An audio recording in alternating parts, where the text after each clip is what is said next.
Little blue jewels. I got a strange feeling about this one, Zip. Sheriff Tanner Sims mumbled as he and his deputy strode to the car. Zip Hessler, matching steps with his boss, said, "You had a strange feeling about that hunting accident last spring. Turned out to be murder." Yeah. 20 minutes earlier, a Coast Guard helicopter had retrieved a man's body from an inaccessible cove near a Rocky Point restaurant, 12 miles down Highway 1 from Carmel.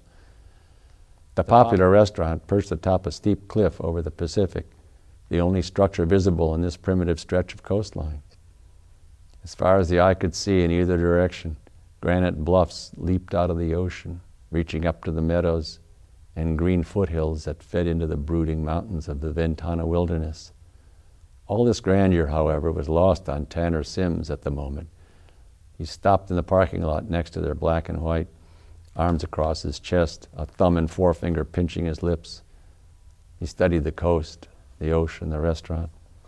This morning's DOA kept nagging at him.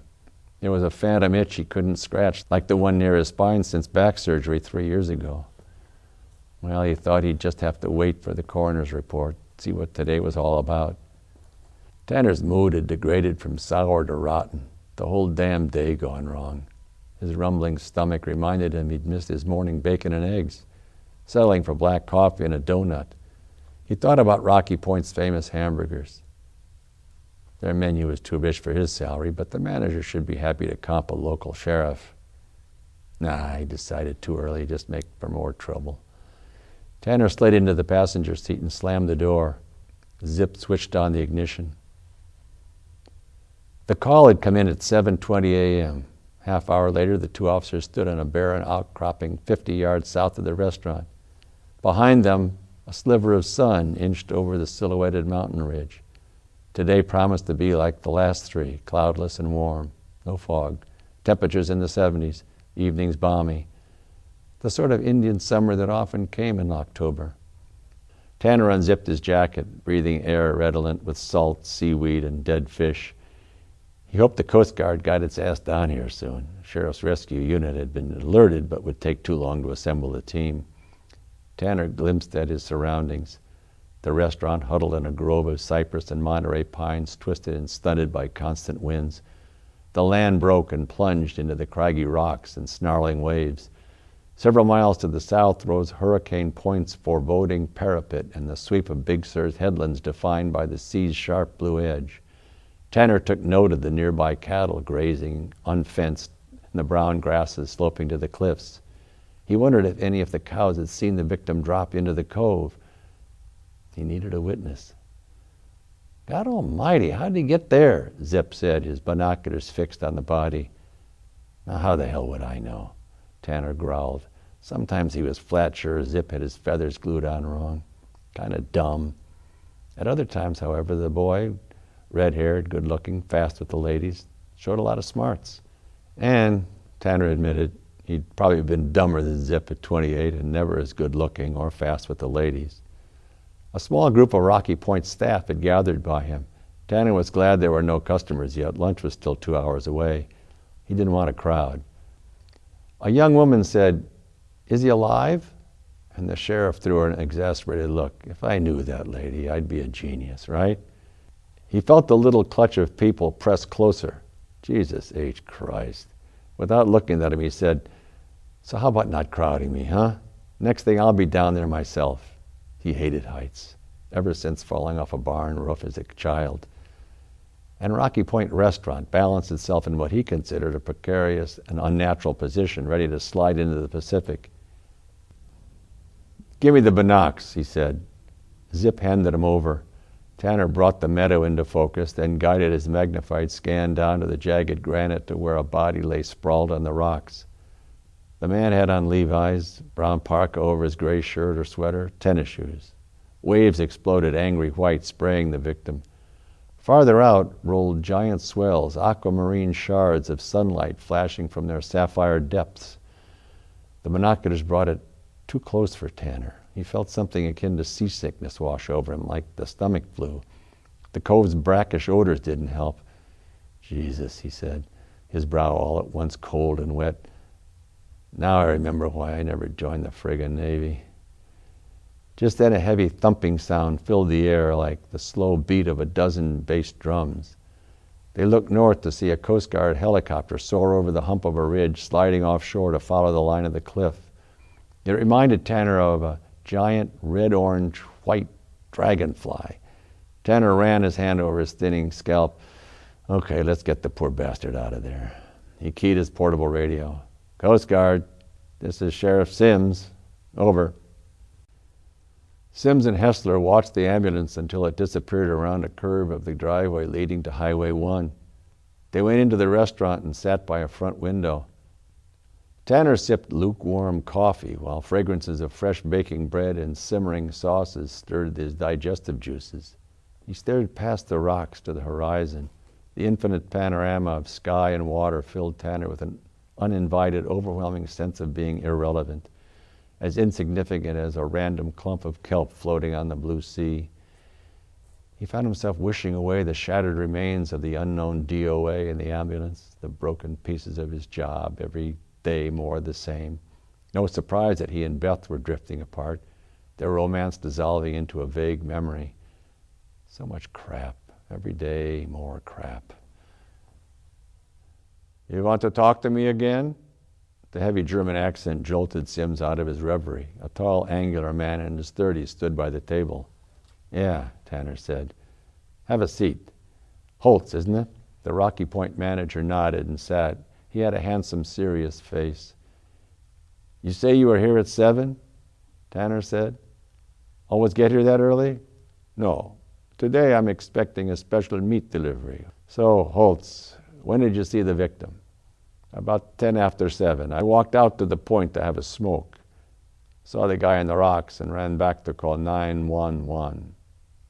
No one else around, on the cliff, anywhere?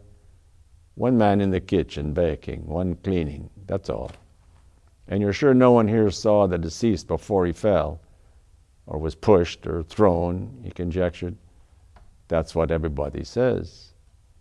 Before the ambulance took away the remains, Tanner had the early arriving employees go through the grisly task of viewing the body. One waitress came close to fainting at the sight of the victim's cracked head.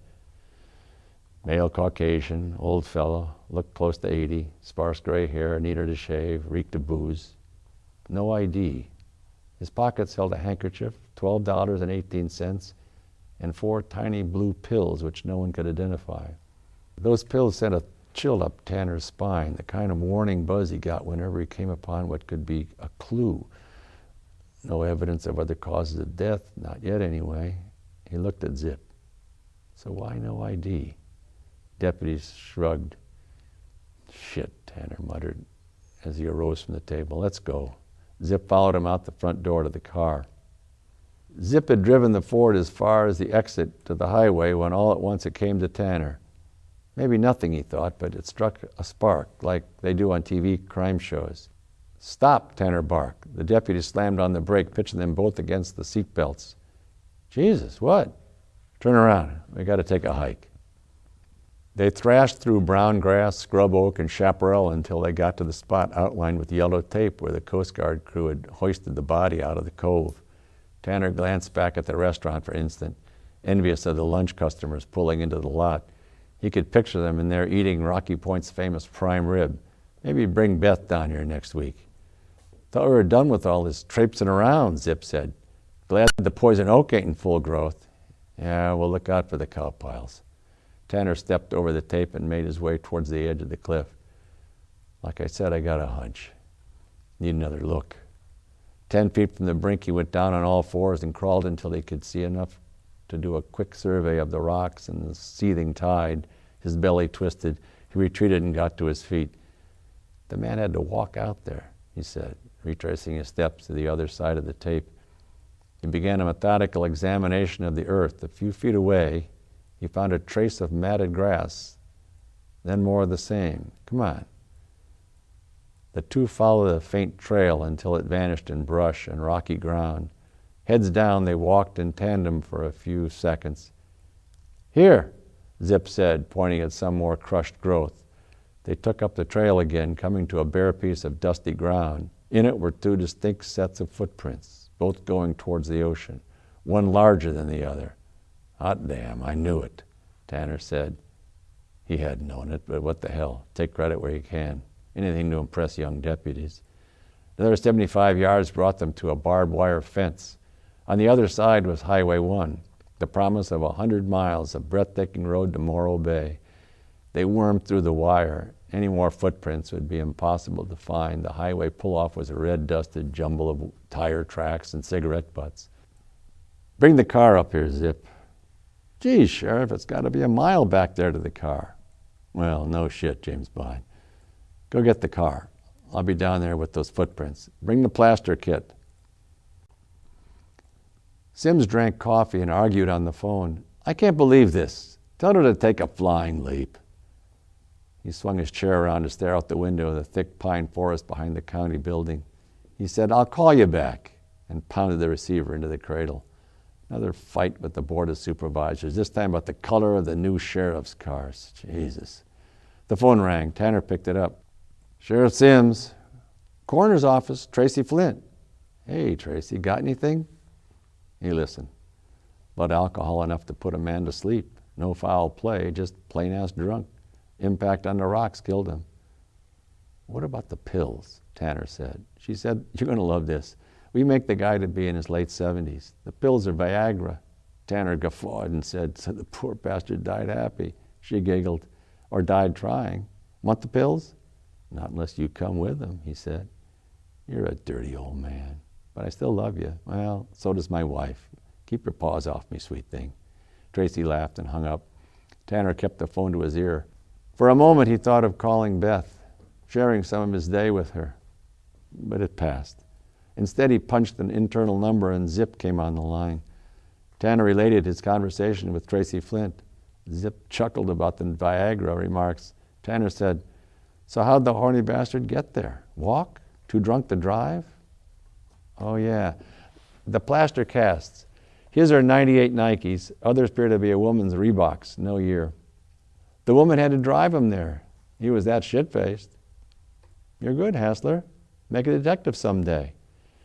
So get a sketch done of him, check missing persons, mosey down the coast, ask around, maybe someone knows the guy. Zip said, will do, and signed off. Tanner took a bamboo back scratcher from his drawer and it attacked the phantom itch. He had a bizarre vision of the old guy, bare-ass, sailing off the cliff with a raging hard-on.